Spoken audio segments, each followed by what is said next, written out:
All right, time to hear those confessions. What are the deep, dark secrets that you are holding on to? That's what you can text into us anonymously right now, 877-979-WRMF, 877-979-9763. This person said, back in college, I used to go into random empty classrooms, and I would write class canceled on the blackboards and just watch all the students walking right back out. You could easily do that, and I would so fall for it. Yes. I would go to class hoping, please have there be some kind of a message of class being canceled, because that would happen every now and then. And you don't want to investigate. No. You just see that and you're like, all right, bye. Don't we do that the first moment that someone is tapped out of a meeting or something like that, and an obligation you have, you're like, yep, sweet, I'm out. Bye. You're hoping, like, you think if you get out quick, it won't be corrected. And then you've got an excuse. Be like, I wasn't there, man. It said class canceled on the blackboard. This person said, my neighbor was complaining to me the other day about all the cat crap in his lawn. I sympathized with him and I agreed. I'm like, yeah, it is a problem. I get it as well. But what I didn't admit was that it was actually me that was throwing it over the fence. Oh. In all honesty, I thought it was his cat that was doing it. So I was just taking it, chucking it over the fence. And apparently it's not his cat. It's someone else's cat. Oh, I could see how you could get into a fist fight with somebody. If your neighbor was throwing cat dung in your yard. Any kind of dung, animal or man. If you're throwing poo, them's fighting moves. I mean, if your neighbor did that to you, all of a sudden you notice that you see some pieces of poop flying in your yard. Do you go to your neighbor and have a confrontation with them? Immediately. You do. Virginia does. Do you, Kev?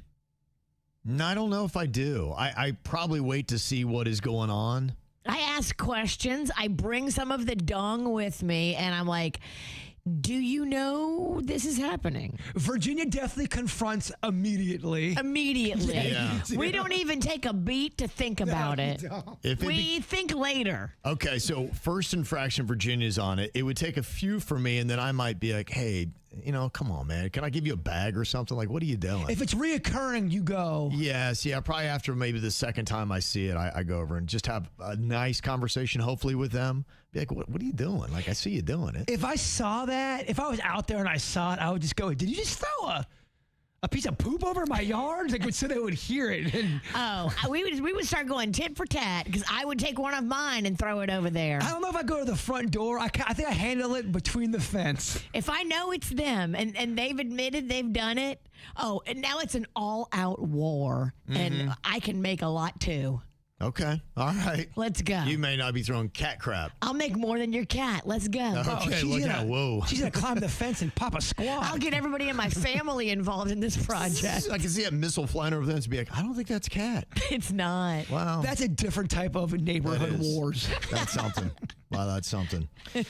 This confession says, when I was 12, my dad told me to go mow my neighbor's lawn after the neighbor had broken his leg. He wanted me to do something nice for him. Oh, that's beautiful. So I went into the neighbor's garage. They had the weirdest looking lawnmower, but I'm like, all right. So I took this cumbersome thing out and I started working on mowing through the first patch. I only got about 5 feet, and here comes the neighbor hopping on one leg, screaming at me, be like, what are you doing? I didn't know why they were so upset, but it was that day that I learned what a rototiller was. Have you ever seen one of those things? Oh, does it rip up the sod? Yes.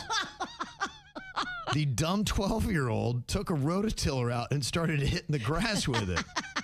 You big dummy. Poor guy with the broken leg is like, what is he doing? You're going to rip up my whole lawn. Oh, my gosh. He said he only got about 5 feet, but thank goodness. It was quite a patch. I mean, if you get further than 5 feet and you don't realize what you're doing, you're high as a kite. Even if you're 12, you are a dumb kid. You are a dumb kid. This confession says, I was supposed to do a presentation on an upcoming project during our weekly meeting, and I was not prepared. So I had a little plan, and when it came time for the meeting, I intentionally spilled my iced coffee right into my crotch. It's not the worst plan. The whole thing. And they're like, oh my gosh, I cannot do the meeting this way. And I live so far away, I couldn't just drive home, change pants, and come back. It's not the worst plan. So I just emailed the PowerPoint to everybody by the end of the day. Got out of it. You got to make sure that no one ever knows you did this. That's why they're staying anonymous. You can't even tell one coworker. But that's the kind of lengths you got to go. You have to almost hurt yourself or ruin something yourself to get out of that situation. Diabolical minds. It's kind of interesting, honestly. What a fallback. Just keep an iced coffee handy. Dump it right into your crotch and you're good, man. You're good. This confession says, my then girlfriend's pet rat died and she didn't have a garden, so I asked her to bury, or she asked to bury it in mine. I told her where a good spot was. I left a spade out and she did it while I was at work, but unfortunately it wasn't very deep, so my cat dug it up and ate it. Oh, no. We've been married several years and I still have never told her. She must never know. Don't tell her. Do cats eat the rat or do they just kind of bat it around and kill it? Well, this thing was already dead. I think sometimes they will gobble. Ugh. Mm-hmm. And this person had a confession. They say, I am a driving instructor, and I had a fully deaf pupil that was in my car at the end of the day. Music was up, and didn't want to have to make any kind of conversation, and I felt the sensation. But I said, how much could it hurt? So I let it fly, knowing that I had a deaf pupil, and the music was up. But I forgot fart smell. The entire car was stunk up. I forget that deaf people can smell. Yeah, that is a problem. Oh, yeah. You are an animal, and you're kind of dumb. Yeah, honestly, that makes the kid look very smart. That ruined the lawn. Mm-hmm. It does. It does.